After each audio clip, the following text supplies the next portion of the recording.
এটা ভাল কথা কৈছে তেওঁ কৈছে যে আল্লাহু একবাৰ কৈ দিয়ক বুলি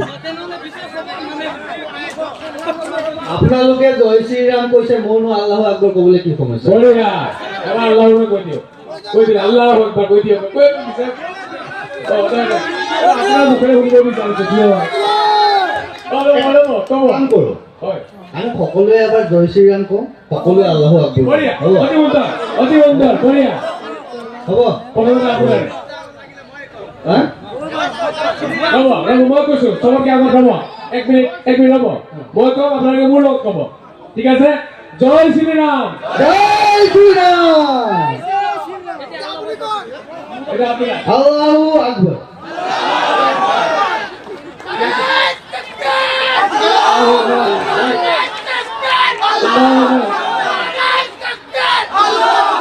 বঢ়িয়া মাশাআল্লাহ বঢ়িয়া সকলো সমাজৰ কাৰণে মানুহৰ কাৰণে ধৰ্মৰ কাৰণে নহয় মনত ৰাখিব মানুহৰ কাৰণে সমাজৰ কাৰণে ধৰ্মৰ কাৰণে নহয় ধৰ্ম মানুহৰ হয়নে অতি সুন্দৰ অতি সুন্দৰ আমাৰ এজন ভাই ইয়াতে কিবা ক'ব বিচাৰিছিলে হয়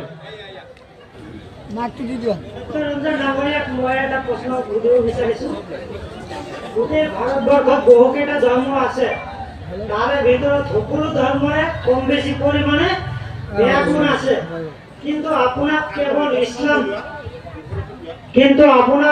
ইছলাম ধৰ্মৰ বেয়া গুণকেইটা সামাজিক মাধ্যমত সমালোচনা কৰা দেখা যায় কিন্তু আপুনি সকলো ধৰ্মৰে বেয়া গুণকেইটা সামাজিক মাধ্যমত কিয় সমালোচনা নকৰে অলপ জনালে ভাল হ'ব কাৰণটো মই বক্তব্যৰ মাজত কৈছিলোঁ আপোনালোকে হয়তো নুবুজিলে কাৰণ মই ডাঙৰ হৈছোঁ এগৰাকী মুছলমান নাৰীৰ কোলাত মই ক্লাছ 7লৈকে মাদ্ৰাছাত পঢ়িছোঁ মোক যিজনে ভাল শিক্ষক ছাত্ৰ বুলি কয় তেওঁ মকবুল হুছেইন এতিয়া মই যাৰ কোলাত ডাঙৰ হৈছোঁ মোৰ যি বুকুৰ আপোন বুলি মই যাক ভাবোঁ সহোদৰ বুলি ভাবোঁ মই তেওঁ ভুলটোহে কওঁ বেলেগৰ ঘৰৰ মানুহজনী কম নেকি বেলেগৰ ঘৰৰ ল'ৰাটো কম নেকি হা কি কয় মই বেলেগক কম নে মই ঘৰৰ মানুহটোক কম মই ঘৰৰ মানুহটোক কৈছোঁ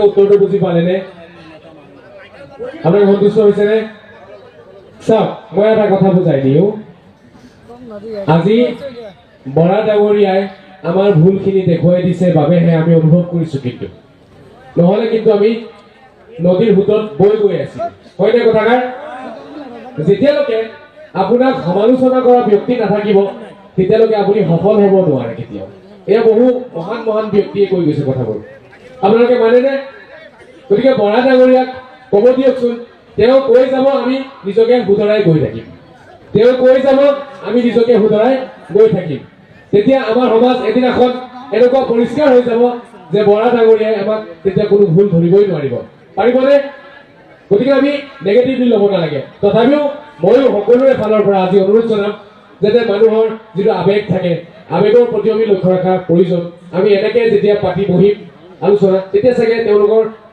আৱেগ বা আস্থাত চাগে এটা আঘাত নালাগিব এই অনুৰোধ যাতে অনাগত দিনত আমিও নকৰোঁ আপুনিও নকৰক তেতিয়া মানে আমাৰ মৰম চেনেহ আৰু বাঢ়িব চাগে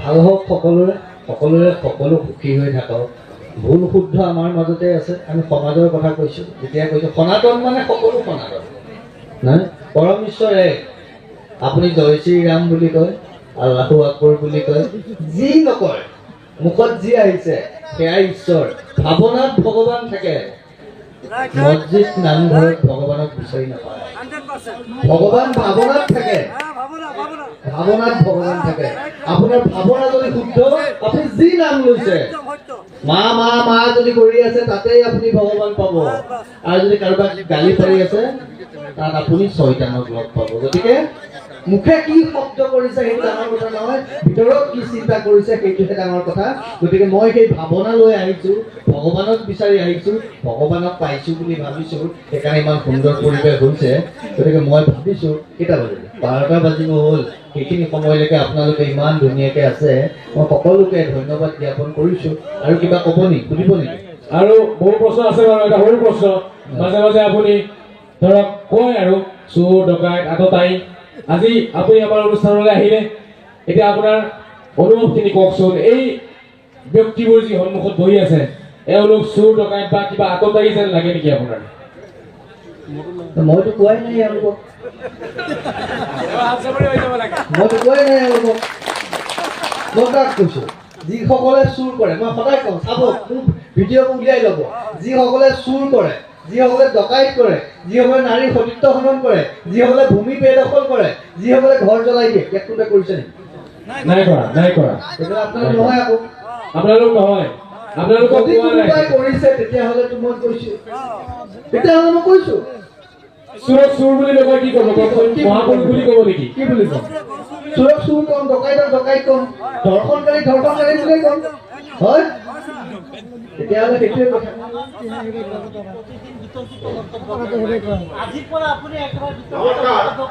মই সত্যৰঞ্জন চাহাবক এটা প্ৰশ্ন কৰিব বিচাৰিছোঁ। ক'ৰ পৰা আহিছে?